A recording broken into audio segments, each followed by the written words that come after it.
Ini mana? Di simpang lampu merah belok kanan. Oh iya.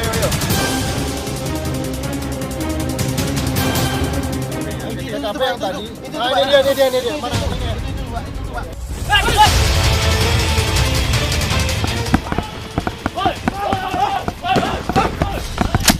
Ya, jadi pada saat tidur langsung dihantamnya istrinya dulu, kemudian suaminya.